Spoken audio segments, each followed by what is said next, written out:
Hey, Scott from Aristocob.com here. And Seth from theshrinkingpastor.com. And together, the three of us, we are Markwood Men's Breakfast Club. Welcome back to Tobacco Advent Day 2. Tobacco Advent 2017 to be exact. And we've already taken down the cornament for Day 2 and the tobacco contained within. And this tobacco happens to be Cornell and Diehl Espresso and Chocolate Cavendish. This was sent to us from Jason Marshall. Jason, thank you for sharing your tobacco with us. And it's going into one of the official Morgan nose warmers. This is the official naked pipe of Tobacco Advent. And Mr. Marshall, you will be receiving an official cornament. One of these pipes that has the day's something on the bottom. And not for smoking. FDA. Yeah. Don't condone smoking in your pipe. So here you go. You can light yours. Oh no, they can. They can because it's from a personal citizen, right? Because it's from us. That's true. You can smoke in it whatever you want. I don't care. So is this? Are these two tobaccos mixed? You know, or is this espresso and chocolate Cavendish? I don't know. Good question. As a single tobacco. Good question. He sent along a long note. I didn't have the chance tonight to read that note. We will read that note, and if we need to add anything in the notes below about that tobacco, we will let you know. Also, I gotta say, I got a message tonight as we were sitting here getting ready to record from an old buddy of ours. Jason, his channel on YouTube used to be Sleight of Pipes. It then became Sleight of Jason. And now he does cigar videos, and he sent us a picture of his cornament from a couple years back, and it says, "Cornament is up, hope you're well." And there's a picture of his cornament from some time back on his tree. That excites me to no end. Very nice, Jason. Thank you for sharing that with us. So we will do as we've already done yesterday. We will ask and answer a question. So, boy, draw You a can question. just pick one up from the table. I know, but all right. Let's pretending that there's freedom of choice here. Free will. If you could listen in on any room in the world, which room would it be?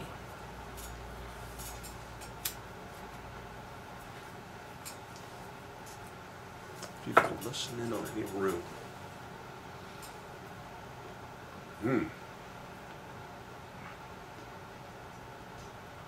A room, living or dead? Anytime in history? Yeah, I guess we got to answer the question as it is posed. That's today, right? Listen in. They listen to just one. Listen in one time. That's right, and it doesn't say out what time. You just listen. You listen. Like 3 a.m. Yeah, it's just a room. I mean, supposedly something interesting would be happening I'm assuming in the room, hopefully. Otherwise, what's the point of listening in on it? So, let's assume that it's from now on we can listen in on that room forever. What age will we be? Forever. Okay. Watch yesterday's video for that one. I guess I'd listen on the White House. That's obvious. Interesting things have happened in the White House over the years. And if I can do it forever, I'd listen in on the White House. Pick a room. Oh, gosh. I'm assuming the Oval Office, but who knows where the best conversations take place. That's the thing you don't know. The Situation Room? Yeah. No, it'll be the Oval Office in the White House. That's the one I'll listen in on. That's all I got. You?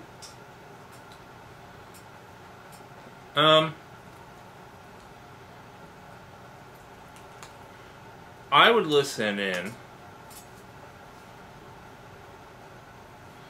I'd listen in on the back room at my favorite restaurant to know if I shouldn't eat there tonight, or if I'm all clear.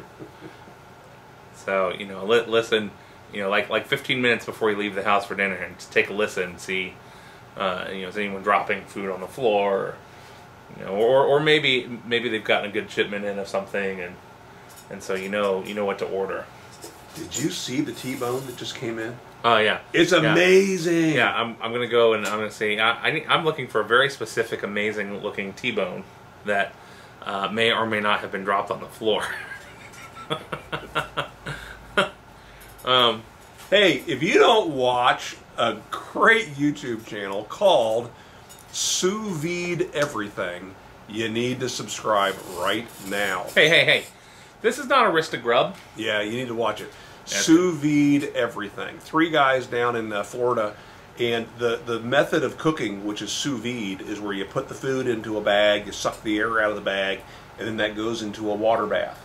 And whatever the temperature is that is your final temperature, let's say you want a steak at 130 degrees, your water is 130 degrees, you put the food into the water, and then once it hits that equilibrium with the water, it's done, but you can leave it in. So if you need to, you can leave the steak in the water for a couple hours, and then finish it off on the grill, or finish it off as they determined with the weed burner, the blowtorch. And I think you would enjoy sous vide everything. I know that because we've enjoyed it. Yeah, it's basically like what we used to do with our grandmother. We'd put her in the hot tub for a few hours, and you know, it doesn't matter if you leave her for 1 or 4. Cooked to the proper doneness. If you could be in any room and listen in on your grandmother in the if I could be listening to my grandmother in any room, I would not. I would veto the question if that was necessary. That's a weird question. Where did you get these questions? It's interesting. It's at least one that we have at weirdquestion.com. I looked at all the previous questions that we'd answered, and I just thought we've answered the same questions. Oh, what's your favorite Christmas carol? What's the best gift you've ever given? Which I know all that. Jewelry. So I thought, let's do something different, completely different, and there we go. Yeah, a 411-year-old corpse that doesn't age or decompose. All right, so want to know how you'd answer that question? Shoot us a video response and put the URL down below. If you don't get around to doing that, at least put your answer below. And we'll do this again tomorrow. What do you think of this tobacco? Cornell? Gosh, I can't say Cornell and Diehl tonight. It's fine. Well, there you go. Tobacco Advent is always a reminder to me that I don't have the mouth of a tobacco the palate sommelier. It just you reminded me of something else that we can't talk about right now. Right. But I'm going to say it right now. There's a guy on YouTube, we'll link to him below, who has created a flavor wheel to help us determine what flavors that we're getting from tobacco. And he's kind of compiling this information. Jeff Stogie Farts did a video about that recently, talking about it. And we'll put a link down below to both of those videos. The gentleman that created the wheel, as well as Stogie Farts' video where he explains it as well. It's a gentleman over in Europe that's done this video and made this wheel. He also created a YouTube pipe community logo that he's encouraging folks to use. Cool. It's basically the red YouTube play button, but with a pipe instead of an arrow. If it had been a corn cob, maybe you would have seen that on my videos, but it's not. So cool. Check that out. Subscribe. What do you think of this tobacco? You know what? For me, it's just a little bit stronger than I would normally smoke. I thought, being espresso and chocolate Cavendish, that it would be an aromatic that I would really enjoy. But it's a little bit more leaning to what is in there. I don't know. I want to say that there's Perique in here. No. I don't think there's Perique. Well, I don't know. I don't know. It's maybe if there is, I don't think there is.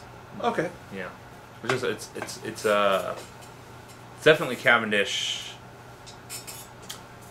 A bit stronger than I usually smoke. Yeah. But Jason, thank you for sending that along. Yeah. And we'll see you guys again tomorrow for Tobacco Advent Day 3. See ya.